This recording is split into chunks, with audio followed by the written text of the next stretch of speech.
You know that feeling when the air pressure drops right before a thunderstorm? That specific heavy silence where the birds stop singing and the leaves flip over? That's what the conference room felt like on a Tuesday morning in November. But instead of thunder, the impending disaster was wearing a slim-fit navy suit that was 2 sizes too tight and loafers with absolutely no socks.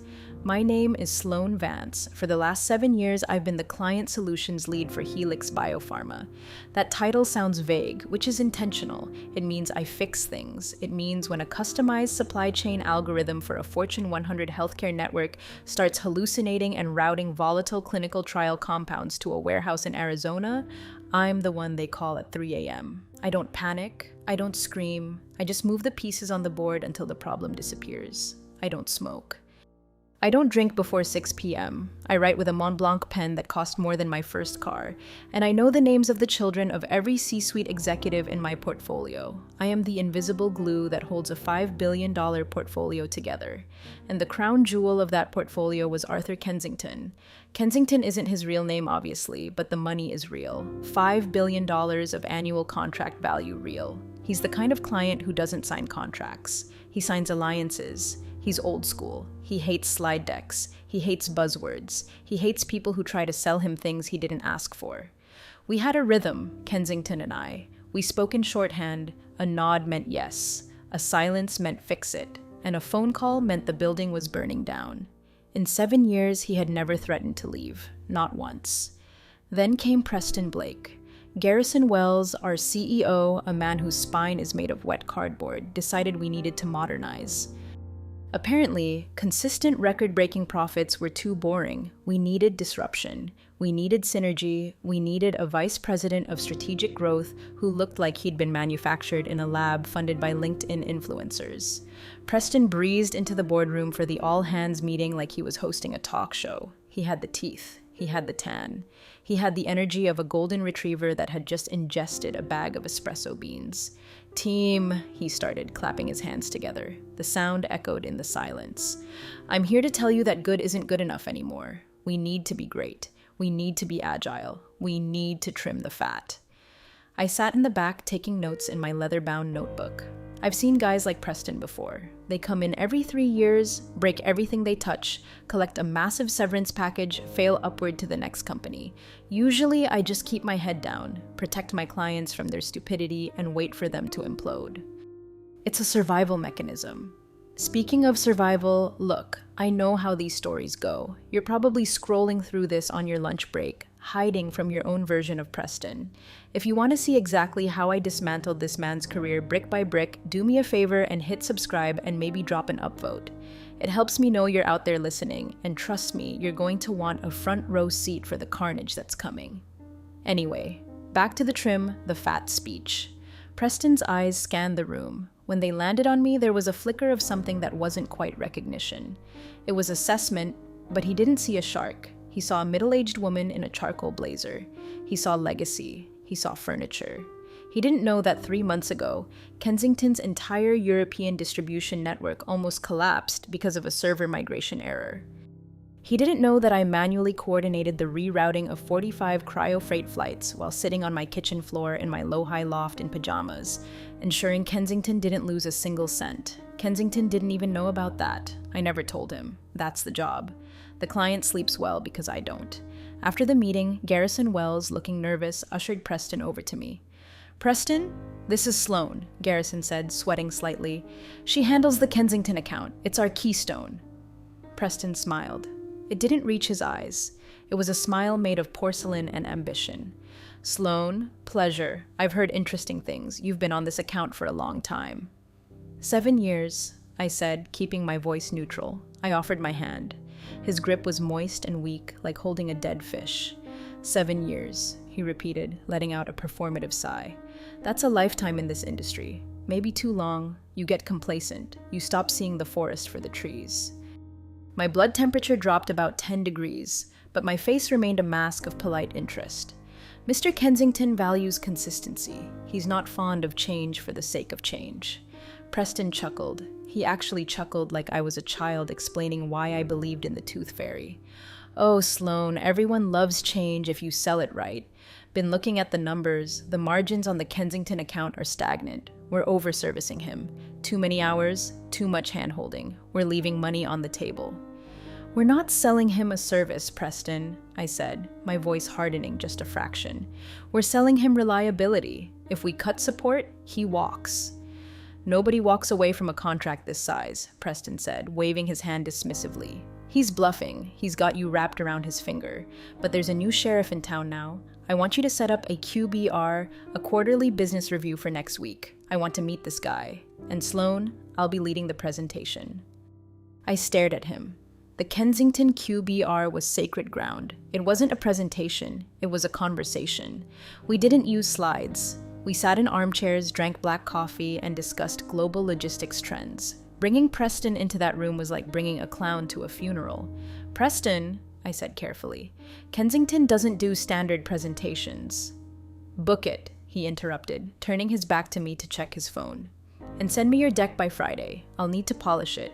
We need to dazzle him. Lots of graphs, hockey stick growth, you know the drill. I stood there for a moment watching him walk away. The fluorescent lights hummed overhead, sounding like a flat line. He just ordered me to construct a bomb and place it directly under the foundation of our company. He thought I was just an admin with a fancy title. He thought I was a relic. He had absolutely no idea that the stagnant margins he complained about were the result of me spending company resources to fix internal screw-ups before they reached the client. He didn't know that I was the only reason the Kensington account existed at all. I went back to my desk. Hands were steady, but my heart was hammering a war drum against my ribs. I opened my email. I saw the calendar invite from Preston Kensington Account Strategy New Direction. I looked at the accept button. I clicked it. If he wanted a show, I would give him a show. But first, I had to prepare. Not for the meeting, but for the war. I opened a new folder on my private drive. I named it The Exit. And then, I picked up my phone and texted my contact at legal. Hypothetically, I wrote, how enforceable is the non-compete regarding clients I brought in prior to the 2018 merger? The 3 dots bubbled up immediately. The storm wasn't coming. It was here. And Preston had just handed me the umbrella, unaware that I was about to use it to impale him. If there is a hell, it is not fire and brimstone.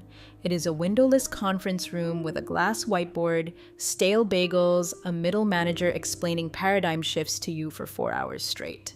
Wednesday morning, the prep session for the Kensington QBR.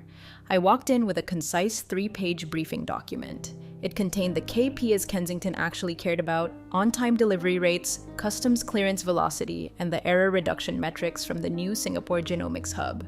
It was clean. It was factual. It was boring to anyone who didn't understand that in biopharma logistics, boring equals profitable. Preston was already there connecting his MacBook to the 85-inch monitor. He was wearing a vest today, one of those fleece Patagonia numbers that scream, I work in venture capital, even though we work in freight shipping. Sloan, he boomed, grab a seat. Let's make some magic. He pulled up a PowerPoint deck. It had 40 slides. 40. A 1-hour meeting with a man who checked his watch if you spoke for more than 30 seconds without making a point. Okay, look at this opener, Preston said, beaming. The first slide featured a stock photo of a diverse group of people high-fiving on top of a mountain. The text overlay read, Synergizing tomorrow's velocity today. I felt a migraine physically spawn behind my left eye. Preston, I said, keeping my voice level, Kensington isn't going to like this. He's a data guy. He wants to know why his shipping containers in Hamburg were delayed by 4 hours last month and how we fixed it. Preston waved a hand, dismissing my entire career with a flick of his wrist. Details, Sloan. You're too in the weeds. This is a strategy review. We need to sell the vision. We need him to see that we are an AI-first, blockchain-enabled, cloud-native partner. We don't use blockchain, I pointed out. It's aspirational, he countered.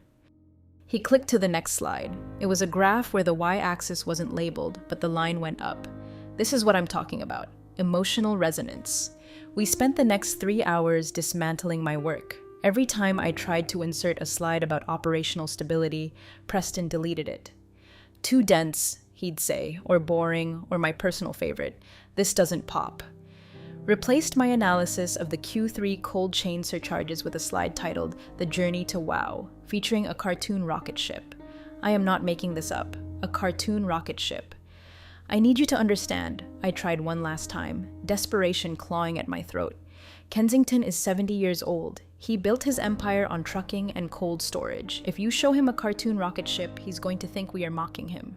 Preston stopped clicking. He turned to me, his face dropping the cool boss mask for a second to reveal the petty tyrant underneath. You know, Sloan, I'm getting a lot of resistance from you. I was told you were a team player. The accusation hung in the air. The team player trap. The moment you disagree with a bad idea, you're difficult. I am trying to protect the relationship, I said. No, you're trying to protect your turf, Preston snapped. You've been gatekeeping this client for years. Maybe that's why the account is stale. You're afraid of new ideas because they expose the fact that you've been coasting. Coasting. I thought about the Christmas morning I spent on a conference call with customs agents in Mumbai.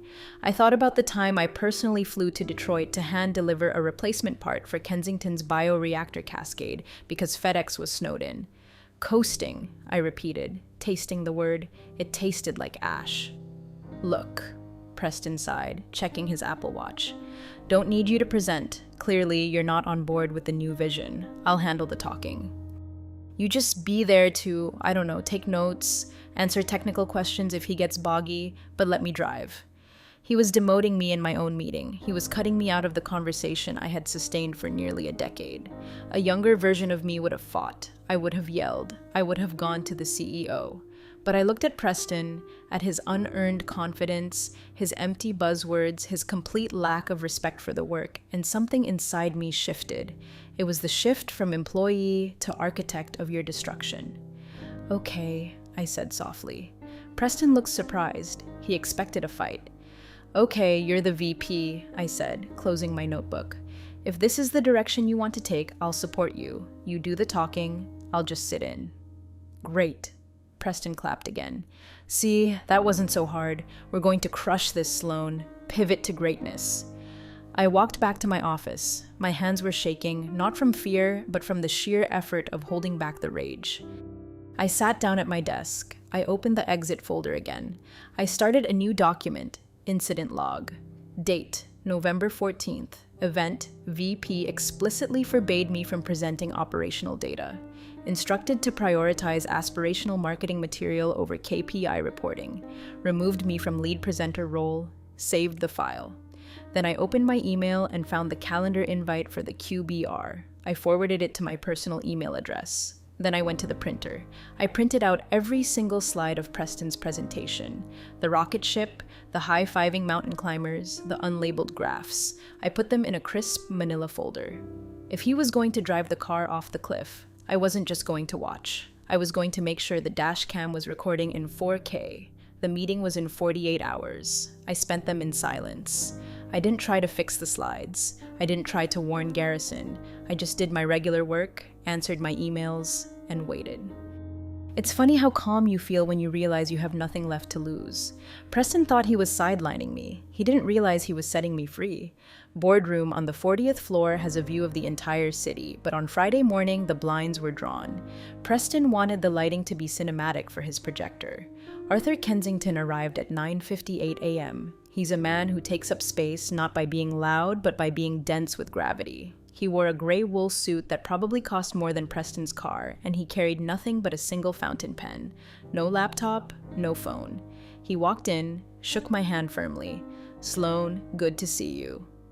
"And you, Arthur," I said. It was the only time I used his first name. It was our privilege. Then Preston swooped in. "Mr. Kensington, Preston Blake, VP of Strategic Growth. Huge fan of what you've built. Truly disruptive stuff." Kensington looked at Preston's extended hand, then at his face. He shook it briefly, like he was touching a wet railing. "Disruptive," Kensington repeated, the word rolling around his mouth like a stone. "We sell pharmaceuticals and logistics, Mr. Blake. I don't disrupt, I deliver." "Exactly." Preston pivoted undeterred. "But how we deliver, that's where the magic happens. Have a seat." Kensington sat at the head of the table. I sat to his right, my usual spot. Preston stood at the front, clicker in hand. "Gentlemen, Sloan," Preston began, dimming the lights even further. "Let's talk about the future." The first slide hit the screen. "Synergizing tomorrow's velocity today." I heard Kensington inhale slowly through his nose. It was a long, ragged sound. Preston launched into a speech. He talked about vertical integration of ideation. He used the phrase blue sky thinking 3 times in the first 5 minutes. He paced around the room, making big, sweeping gestures. I watched Kensington. He wasn't looking at the screen. He was looking at his hands folded on the mahogany table. He was perfectly still. 10 minutes in, Preston clicked to the rocket ship slide. We want to take your logistics into the stratosphere. We're talking about a complete reimagining of your supply chain ecosystem. Kensington raised a hand just 2 inches off the table. Preston stopped mid-sentence. Yes? Questions? I love questions. Where's the Q3 report? Kensington asked. His voice was quiet, raspy, and dangerous. Preston blinked. Well, we're looking forward, Arthur. The Q3 numbers are in the appendix. What I really want to focus on is, I lost 2 shipments in Rotterdam last week, Kensington said. Sloan fixed it. I want to know why it happened. I want to know the variance on fuel costs. I want to know why your new API integration failed 3 times on Monday. Preston froze. He didn't know any of this. He hadn't read the briefing. He hadn't listened to me. Right? Preston stammered, sweat starting to bead on his forehead. Technical hiccups, growing pains. If you look at the holistic view, Sloan, Kensington said, ignoring Preston completely. He turned his chair slightly to face me. Explain the Rotterdam variance. I opened my mouth to speak. I had the numbers memorized. I knew exactly what had happened, a dock strike combined with a software patch glitch that I had manually overridden. But before I could get a word out, Preston stepped between us. He literally, physically stepped between me and the client, blocking my line of sight. Mr. Kensington, Preston said, his voice taking on a condescending edge, Sloan doesn't need to bore you with the minutiae. She's support staff. She handles the tickets. I'm here to discuss the strategy. We can have the tech team email you a PDF later if you really care about the small stuff. The room went absolute zero. Support staff. 7 years. Late nights. Holidays missed. Millions of dollars saved. Support staff. I looked at the back of Preston's cheap suit. Then I looked at Kensington. He was staring at Preston with an expression of pure, unadulterated disbelief. I stood up. The sound of my chair scraping against the floor was loud in the silence. Sloan? Preston turned, looking annoyed. We're in the middle of... You're right, Preston, I said. My voice was calm, scarily calm. I'm just support staff, and it sounds like you have the strategy all figured out. I picked up my notebook, picked up my Mont Blanc pen. Where are you going? Preston hissed, his eyes widening. I looked at Kensington. I held his gaze for a long second. A silent message passed between us. I am not doing this anymore. I'm excusing myself, I said. I wouldn't want to bore you with the minutiae. I walked to the door. Sloan, sit down, Preston barked, panic finally cracking his voice. I didn't turn around. I opened the heavy oak door and stepped into the hallway. As the door clicked shut behind me, I heard Kensington's voice loud and clear for the first time. Sit down, Mr. Blake, and turn on the lights. I walked down the hallway. My heart wasn't racing anymore. It had stopped. I felt light, weightless. I walked past the open-plan cubicles. I walked past the break room. I walked straight to the elevator. I didn't go back to my desk. I didn't pack my things. I pressed the button for the lobby. I was done. But the game had just begun. I took the RTD light rail home at 11 a.m. It's a strange time to be underground. The car was empty except for a few tourists and a guy sleeping with a guitar case. I sat there, knees pressed together, staring at my reflection in the dark glass opposite me. I looked the same. Same blazer, same hair, but I was unemployed. Well, technically I was insubordinate, but let's not split hairs. My phone started buzzing before the train even left the station. Preston, 5 missed calls. Preston, Sloan, get back in here immediately. Preston, this is unacceptable behavior. Preston, pick up the phone. Garrison, Sloan, what is going on? Call me. I turned the phone to do not disturb, then I turned it off completely. When I got to my apartment, a quiet, overpriced 1-bedroom in Lohi with a view of the Rockies, I didn't pour a glass of wine. I made a pot of black coffee. I changed out of my suit into sweatpants, but I kept the blazer on. It felt like armor. I sat at my kitchen table and opened my personal laptop.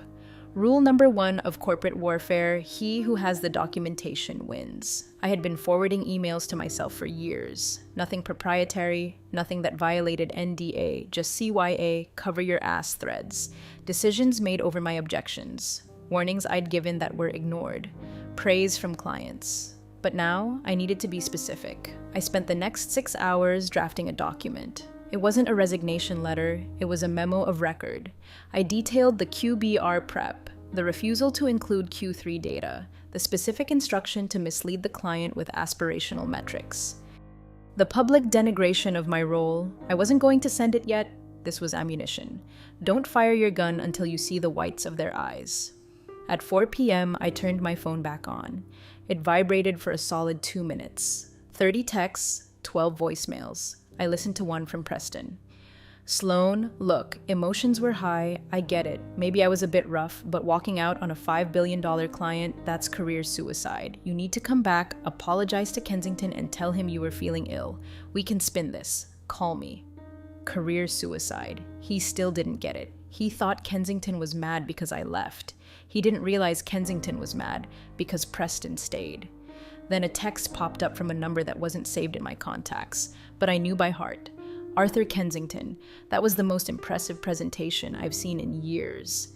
I stared at the screen. A small, genuine smile touched my lips. Me.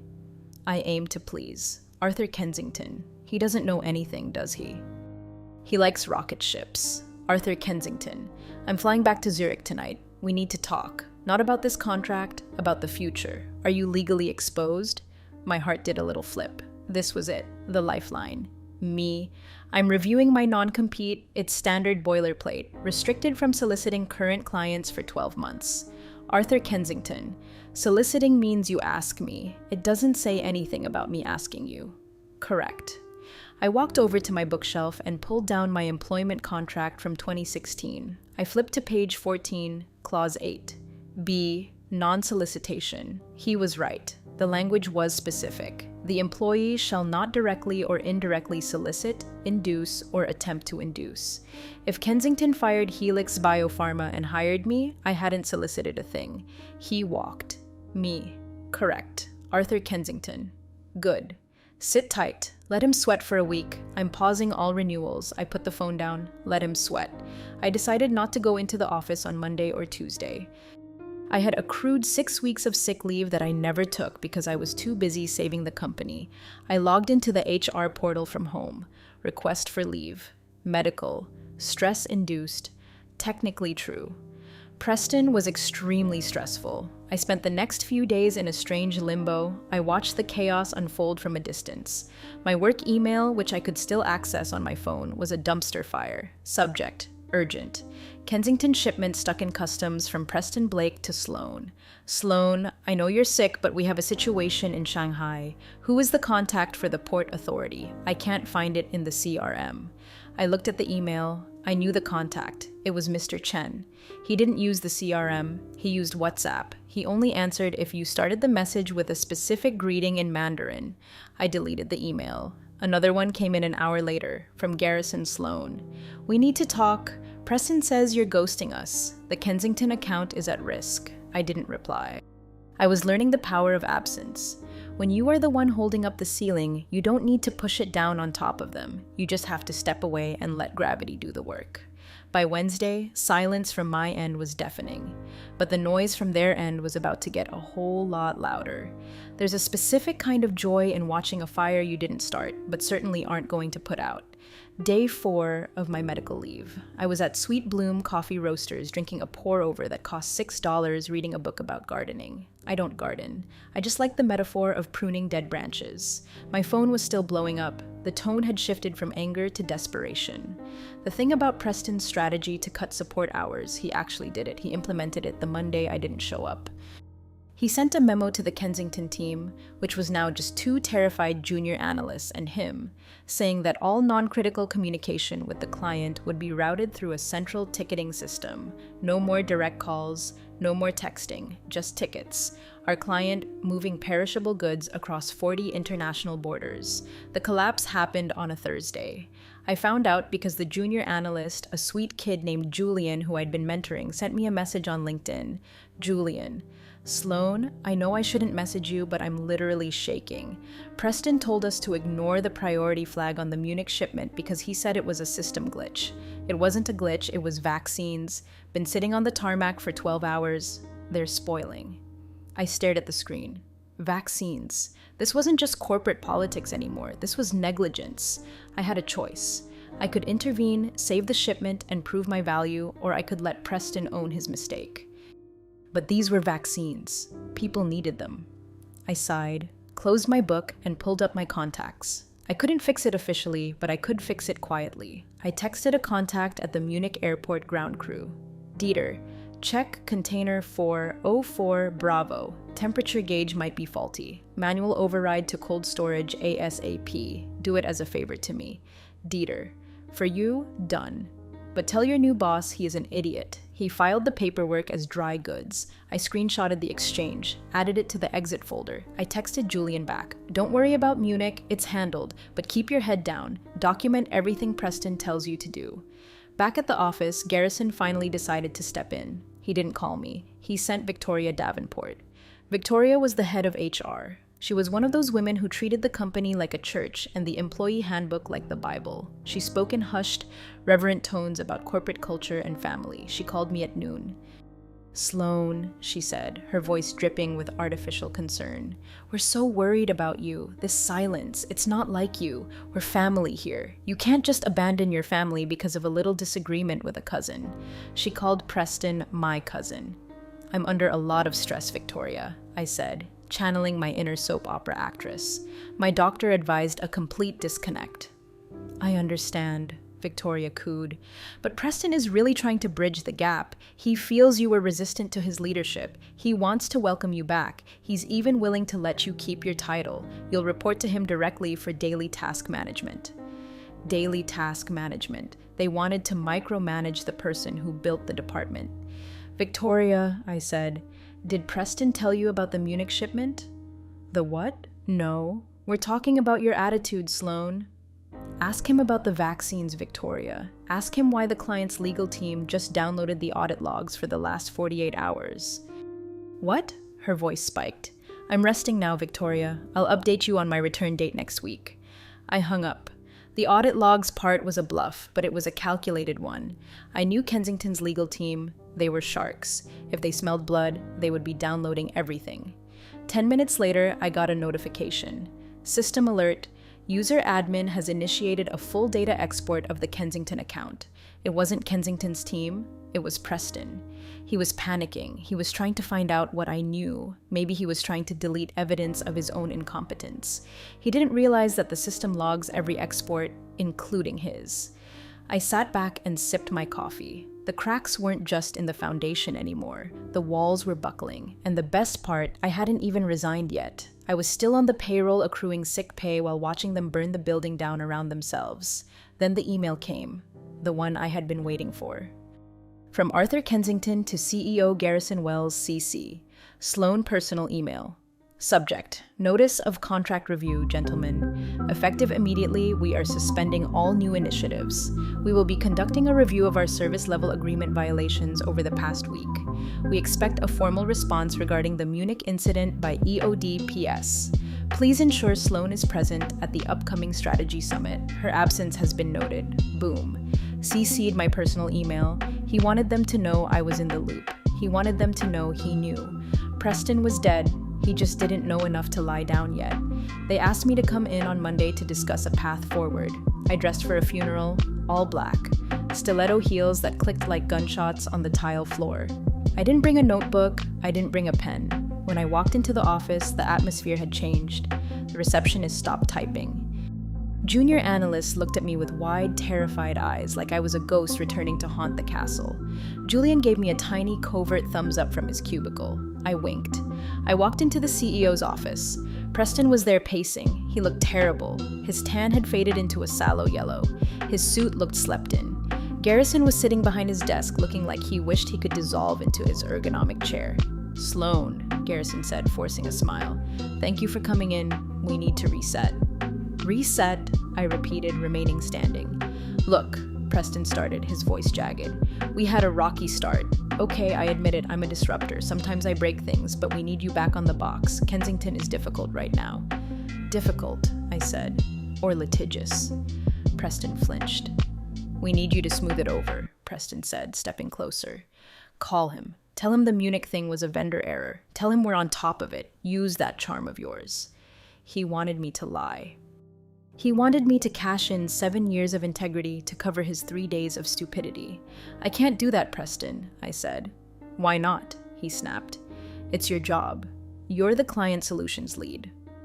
Not anymore, I said. I reached into my blazer pocket and pulled out a white envelope. I placed it on Garrison's desk.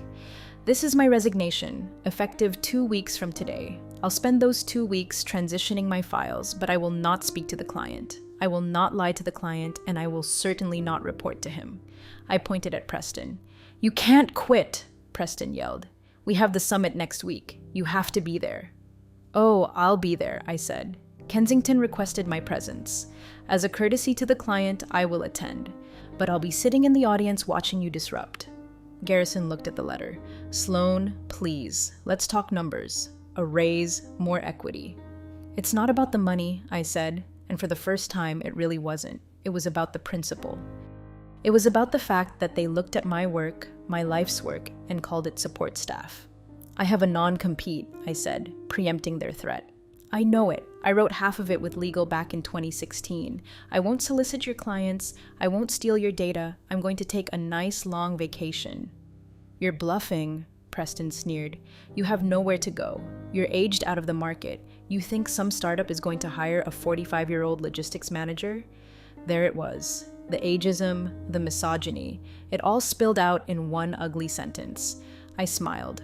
A real smile. Preston, I said softly, you think the market is LinkedIn and algorithms. The market is people, and unlike you, I haven't pissed off every person I've ever met. I turned to leave. If you walk out that door, Preston threatened, I will make sure you never work in this industry again. I paused at the door. Preston, by next week, you won't even be working in this industry. I walked out. I went to my desk and started packing. Not much, just the photo of my dog, my Mont Blanc pen, and the little crystal award I won 3 years ago. Julian rolled his chair over. Are you really leaving? He whispered. Yeah, Julian, I am. What am I going to do? He looked panicked. I handed him a sticky note with a phone number on it. You're going to wait 3 weeks, then you're going to call this number.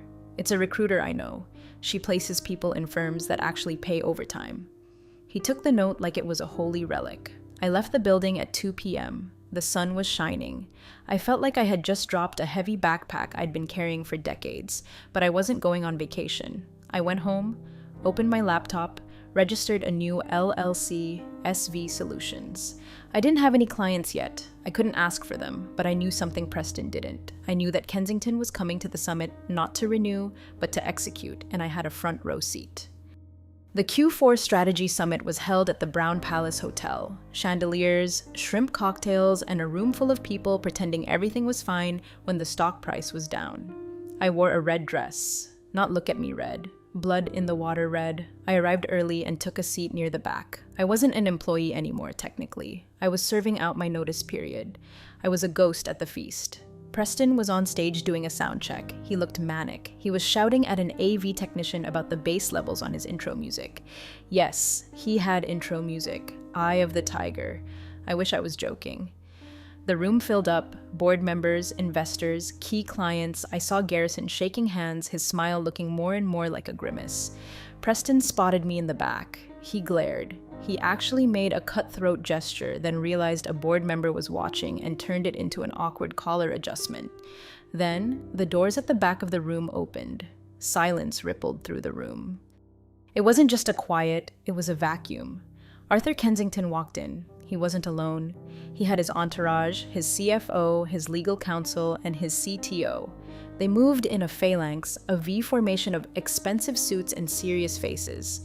Usually clients sit at the round tables near the front. Kensington didn't sit. He stood at the back, arms crossed. Preston tapped the microphone. Thump, thump. All right, let's get this party started, he yelled. Welcome, everyone, to the future of logistics.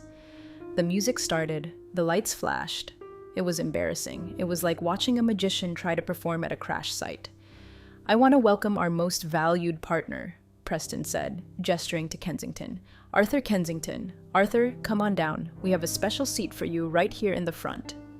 Kensington didn't move. The spotlight swung over to him, illuminating his stone face. I'm fine where I am, Kensington said. His voice didn't need a microphone. It carried. Oh, okay, Preston stammered. Well, folks, let's dive in. As you know, we've been pivoting to a lean, agile methodology. Preston launched into his deck. The rocket ships were back. The buzzwords flew. Paradigm, synergy, blockchain. I watched Kensington. He was watching Preston with the detached curiosity of a biologist studying a particularly stupid bug. Then, Preston put up a slide. Case study, Kensington Global, a partnership reimagined. It showed a graph of efficiency savings, claimed that by streamlining communication, aka the ticketing system, they had saved 20% in operational costs. Kensington leaned over to his CFO and whispered something. The CFO nodded and handed Kensington a folder. Preston kept talking. And we believe this model is scalable. We can do this for all of you. He was selling his failure as a feature. I looked around the room. The other clients were nodding politely. They didn't know about the vaccines. They didn't know about the silence. I felt a vibration in my clutch. A text. From Arthur Kensington to Sloan, are you ready? I looked across the room. Kensington caught my eye. He nodded. Me, always. Kensington stepped forward into the light. Excuse me, he said. Preston stopped. Arthur, we usually save Q&A for the end, buddy. This isn't a question, Kensington said. He walked down the center aisle. Room parted for him like the Red Sea. Mr. Blake, Kensington said, reaching the stage. He didn't climb the stairs. He stood at the bottom looking up at Preston. That graph, the efficiency savings. Yes, impressive, right? Preston beamed. Those savings came from firing the support staff who monitored my cold chain, Kensington said, which resulted in $400,000 of spoiled pharmaceuticals in Munich last Thursday. A gasp went through the room. Board members sat up straight. Preston's smile faltered. That was a glitch. We fixed it. No, Kensington said. You didn't fix it. Sloan fixed it from a coffee shop while she was on leave. Preston looked at me. The whole room turned to look at me. I don't have a contract with Helix Biopharma, Kensington announced, his voice booming now. I have a contract with Competence, and it seems Competence has left the building. He turned to the board of directors, him invoking the immediate termination clause of my contract due to gross negligence. You can't do that. Garrison jumped up. Arthur, please. I just did, Kensington said. My legal team filed the papers 10 minutes ago. He turned back to me. Sloan, he said, are you coming? I stood up, my red dress smoothed out. I picked up my purse. I think I will, I said. I walked down the aisle. I walked past Garrison, who looked like he was having a stroke. Walked past the investors. I met Kensington in the aisle. Where are we going? I asked quietly. Lunch, he said, and then to talk about your new consultancy. I have some friends who are very unhappy with their current logistics providers. We walked out of the ballroom together. Behind us, the feedback from the microphone screeched, drowning out Preston's desperate stuttering. It was the sweetest sound I had ever heard. We went to Guard and Grace down the street, kind with white tablecloths and waiters who don't introduce themselves by name. Kensington ordered a bottle of wine that was older than Preston. To disruption, he toasted, a twinkle in his eye. To Competence, I corrected, clinking my glass against his. By the time the appetizers arrived, my phone was vibrating off the table. Julian, holy Sloan, Garrison is screaming. Preston is crying, literally crying. Security is escorting him out. Legal, Sloan, need to discuss your NDA. Recruiter, Sloan, hearing wild things, call me. I turned my phone over. So, Kensington said, cutting his steak, SV Solutions, tell me about it. It's a boutique firm, I improvised, specializing in high-touch, crisis-proof logistics for legacy clients. No apps, no tickets, just answers. I'll take a retainer, Kensington said. Same rate as Helix Biopharma was charging me, but you keep the overhead. I did the math in my head. If I took Kensington's account at the agency rate without the agency bloat, I would make more in a month than I made in a year at Helix Biopharma. Deal, I said. And Kensington added, I have 3 friends, CEOs of manufacturing firms. They were in that room. They just texted me. They want your number. Send it, I said. Back at the Brown Palace Hotel, the apocalypse was happening. According to Julian, my embedded spy, the board held an emergency meeting in the hallway. Stock had dropped another 8% in the hour since Kensington walked out. News travels fast on Wall Street. Preston was fired before he left the stage. They didn't even let him get his coat.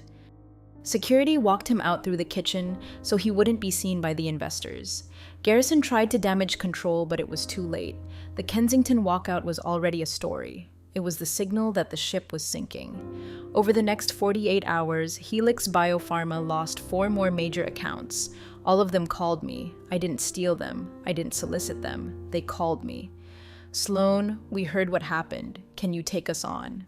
I can, I told them, but my rates have gone up and I don't do PowerPoint. I hired Julian a week later. I doubled his salary and gave him the title of Director of Operations. He cried. I rented a small office, not in a glass tower, in a low-dough brick and timber office. Hardwood floors, real plants. The lawsuit from Helix Biopharma came, of course. They tried to sue me for poaching. Kensington's lawyers responded with a letter that was essentially a legal go off yourself, citing the breach of contract and negligence regarding the Munich shipment. Helix Biopharma dropped the suit in 3 days. They couldn't afford the discovery phase. They knew what I had in mind, the exit folder. Preston tried to reach out on LinkedIn a month later. Preston, hey Sloan. No hard feelings, right? Business is business. I'm launching a new crypto biopharma startup, Reckless Innovations CEO. Would love to pick your brain. I didn't block him. I didn't reply. I just left him on red because that's what support staff does. We support. And when we stop supporting, the whole thing falls down. 6 months later, SV Solutions has 12 employees. We handle $12 billion in logistics contracts. We don't have a strategy VP, have a coffee machine that actually works, and a rule that no meeting can last longer than 20 minutes. I bought the building. I was sitting in my office, looking out at the rain, when I saw the news alert. Helix Biopharma announces restructuring, selling logistics division to private equity firm for pennies on the dollar. They were being chopped up for parts. The brand equity Preston talked about was worthless. The legacy they despised was the only thing that had value. It had walked out the door in a red dress. I took a sip of my espresso. It's funny. Preston was right about one thing. We did need to trim the fat. He just didn't realize that he was the fat. I don't hate Preston. I don't hate Garrison. They were just symptoms of a disease. The disease of thinking that shiny new things are better than things that actually work. The disease of thinking that the people who do the work are interchangeable cogs, forgot the golden rule of mechanics, whether it's HVAC or global supply chains. You don't piss off the person who holds the wrench. My phone rang. It was Kensington. Sloan, he said, I'm in Tokyo. The port is congested. They're saying 3 days delay. I'm already on it, Arthur, I said, spinning my Mont Blanc pen in my fingers. I rerouted the shipment to Yokohama an hour ago. Trucking is arranged. You'll lose 4 hours, not 3 days. There was a silence on the line. A comfortable, expensive silence. You're worth every penny, Sloan. I know, I said. I hung up. I looked at the exit folder on my desktop. I dragged it to the trash. The trash? Yes. I didn't need the insurance anymore. I was the insurance. I turned back to my work. The rain washed the city clean, and for the first time in 7 years, I didn't feel like I was holding up the sky. I was just flying in it. Life has its storms, but it also has its calm waters. Thanks for sharing this moment with me. See you in the next one.